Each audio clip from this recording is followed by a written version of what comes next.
दोस्तों बुजुर्गों, ये हमारे मेहमान शायर जो निहायत ही मुतरन्निम आवाज़ के अंदर नाते नबी सल्लल्लाहु अलैहि वसल्लम पेश फरमा रहे थे। आप सबको बतलाता चलूं कि बखील इंसान अल्लाह के दरबार के अंदर भी मरदूद है। आप सब जानते हैं कि अल्लाह ने अपने रास्ते के अंदर खर्च करने की बड़े फजाइल बयान फरमाए हैं, और जो बखील और कंजूस होते हैं उनकी नहूसत से बचने के लिए कहा है।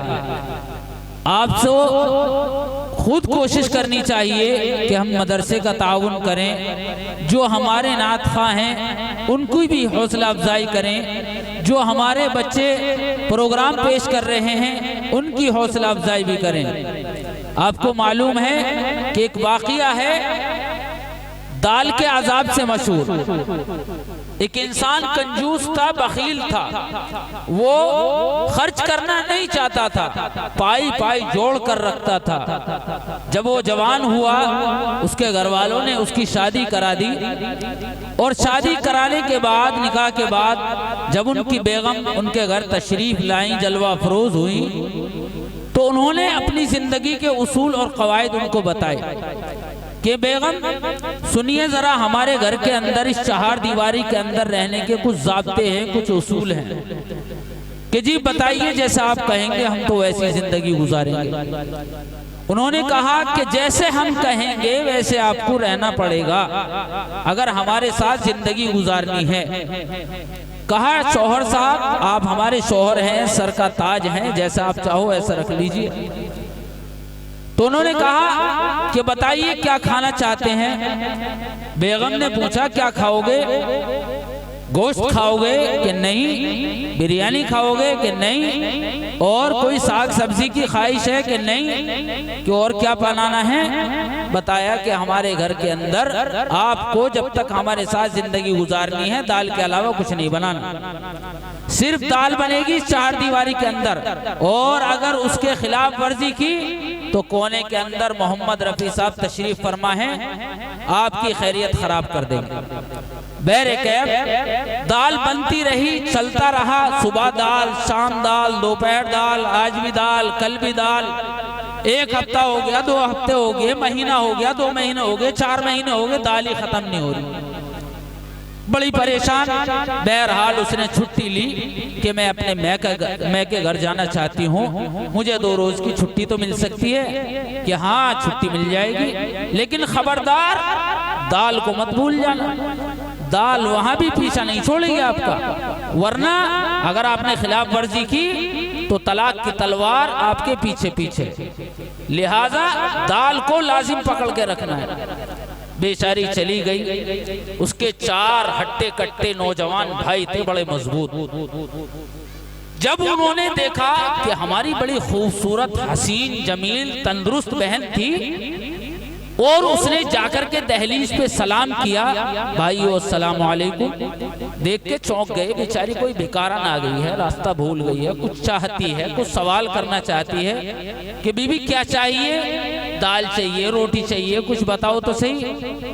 अब बेचारी रो पड़ी कि मेरी इतनी बुरी कंडीशन हो गई, मेरे भाई मुझे नजरअंदाज कर रहे हैं, पहचान नहीं रहे। बहरकैफ तारुफ हुआ, बताया तो भाई गजबनाक होकर बोले कि बहना, आखिर हमने शादी के अंदर कौन सी गुंजाइश ऐसी छोड़ दी कि तेरी ये हालत और कंडीशन बन गई।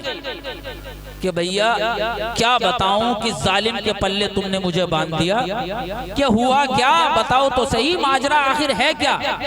उन्होंने कहा कि इतना अच्छा घराना हमने तलाश किया था, बड़ी आलीशान बिल्डिंग है, एक से एक गाड़ी फॉर्च्यूनर खड़ी हुई हैं, लेकिन तेरी ऐसी कंडीशन कैसे हो गई। बताया भैया बड़े बड़े आलीशान बंगले हैं, एसी हैं, फ्रिज हैं, कूलर है, सारी सहूलतें हैं, फिर क्या दिक्कत है। कि सिर्फ खाने के लिए दाल के अलावा उस घर के अंदर कुछ नहीं है। उस कंजूस आदमी के साथ तुमने मेरा निकाह करा दिया कि वो सिर्फ दोपहर में भी, शाम में भी, सुबह में भी बस दाल ही मांगता, और कह दिया दाल के अलावा कुछ और बनाया तो मोहम्मद रफी साहब से मुलाकात हो जाएगी। बहरकैफ उनके भाइयों ने कहा ठीक है, तुम 2 दिन यहाँ रहो, खाओ पियो और छुट्टी पूरी होने के बाद अपने घर चले जाओ। उस दाल वाले का इलाज तो हम करेंगे, हम खिलाएंगे उसे दाल। कैसी दाल खिलाएगा?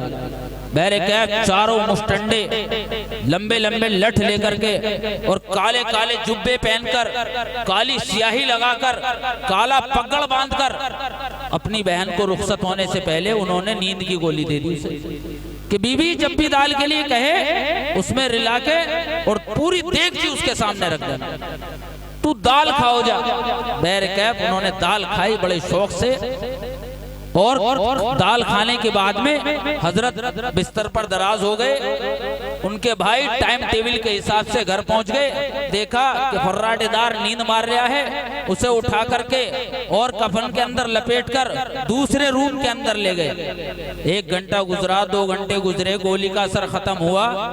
अंधेरी रात के अंदर जब घबरा कर उठा, देखा मैं कहाँ आ गया, और चारों भाई डंडे लेकर चारे कोनों पर तैनात। जैसे ही बेदार हुआ, कहा कहाँ हूँ? कि आप कब्र के अंदर तशरीफ फरमा है। कब्र के अंदर? मैं तो जोलीगढ़ के अंदर सोया हुआ था। कि नहीं, तुम्हारा इंतकाल हो चुका है, तुम दूसरी दुनिया में पहुंच गए हो। दूसरी दुनिया में? जी हाँ। अब हमारे सवालों का जवाब दो तुम। कैसे सवाल जी? मेरा रब तो अल्लाह है। ये वाले नहीं, हमारे यहाँ पर दूसरे सवाल पूछे जाते हैं पहले। कौन से सवाल जी? अल्लाह ने कितना नवाजा था तुम्हें? बहुत बड़ी बड़ी बिल्डिंगें मेरी बनी हुई हैं, जाकर के देखो जोलीगढ़ के अंदर। और एक से एक फॉर्चूनर गाड़ी, बेहतरीन आलीशान। अच्छा, और क्या क्या नियमतों से फायदा उठाया तुमने अल्लाह की? मैंने तो कुछ भी नहीं उठाया जी, बस गाड़ी में बैठा हूँ, आलीशान बंगले में रहा हूँ। गोश्त खाया था? नहीं जी, नहीं मैंने दाल के अलावा कुछ नहीं खाया, मैं तो बेकसूर हूँ जी, दाल के अलावा कुछ नहीं खाया है। अच्छा, अल्लाह ने गोश्त को भी तो नियामत बनाया, गोश्त क्यों नहीं खाया? जी मैंने नहीं खाया। लगाओ 50 कोड़े लगाओ उस नालायक के। अल्लाह ने जब तुझे दिया था खाया क्यों नहीं? बिरयानी खाई थी? कि जी नहीं, बिरयानी तो कभी देखी भी नहीं ख्वाब के अंदर। 50 कोड़े तू भी लगा भाई। और क्या क्या नहीं खाया? जी मैंने तो दाल के अलावा कुछ और खाया ही नहीं। अच्छा, 100 कोड़े के अंदर अकल सेंटर में आ गई और बेहोशी के आलम के अंदर पहुंच गए। चारों भाइयों ने अपना काम तमाम किया और जहां लेटे थे हजरत को वहीं लिटा दिया। अब सुबह को लंबी नींद लेने के बाद में 11 बजे हड़बड़ा कर उठा कि मैं तो दोज़ख में पहुंच गया शायद। अब देखा बेगम वहीं पर दाल बना रही थी। कि बेगम कहाँ हो? कि जी हुजूर दाल लाऊं? कि नहीं, जब तक मैं जिंदा रहूं नालायक दाल का लफ्ज भी जबान पर मत ले आना। दाल का तो अजाब बड़ा सख्त है, काले काले भूत मारते हैं जो दाल खाता। तो इसलिए मेरे भाइयों, कंजूस आदमी अल्लाह के यहाँ भी काबिल कबूल नहीं है, मरदूद है। इसलिए अपनी हरकत में रखो, जेबों को भी बखूबी मालूम हो जाएगा कि हिंदुस्तान की आज़ादी के अंदर और जंग आज़ादी के अंदर जो सबसे ज्यादा कुर्बानियां पेश करने वाली कौम है, सबसे ज्यादा खून बहाने वाली कौम है, सबसे ज्यादा गर्दनें कटाने वाली कौम है, वो हमारे और आप सब के असलाफ आबाओ अजदाद की कुर्बानियां हैं, जिन्होंने खून को पानी की तरह बहाया और अपने मुल्क अजीज को अंग्रेज के चुंगल से छुटाने के लिए हर मुमकिन और नामुमकिन कोशिश की। इसलिए दोस्तों बुजुर्गों, आप तारीख के अंदर जरा गोता जनी करें तो आपकी नजरों से ये वाकया ढका छुपा बिल्कुल नहीं रहेगा कि जब हिंदुस्तान के अंदर अंग्रेज का तसल्लुत हुआ और वो मुकम्मल तरीके पर हिंदुस्तान पर काबिज नहीं हो सके, तो उन्होंने दिल्ली के अंदर एक मीटिंग बुलाई और मीटिंग बुला करके सब सर जोड़ कर बैठे कि आखिर वजह क्या है कि यहाँ पर मुकम्मल तरीके पर हम काबिज नहीं हो पा रहे हैं, हमारा तसल्लुत नहीं हो पा रहा है। तो वहां पर वाज़े तौर पर यह बात सामने आई कि यहाँ इस कौम के अंदर सबसे ज्यादा बेदार मग़ज़ जो कौम है वो कौम मुस्लिम है, और अब से पहले जो यहाँ का हुक्मरान थे वो भी मुसलमान ही थे। जाहिर सी बात है, अगर किसी का कपड़ा छीन लिया जाए, किसी का घर बार छीन लिया जाए, तो उसको हासिल करने के लिए सबसे ज्यादा परेशान रहेगा। और इसी तरीके से कौम मुस्लिम भी परेशान थी, क्योंकि राजगद्दी इन लोगों से छीनी थी, राज इन लोगों ने किया था, इसलिए सबसे ज्यादा परेशान और हैरान यही लोग थे।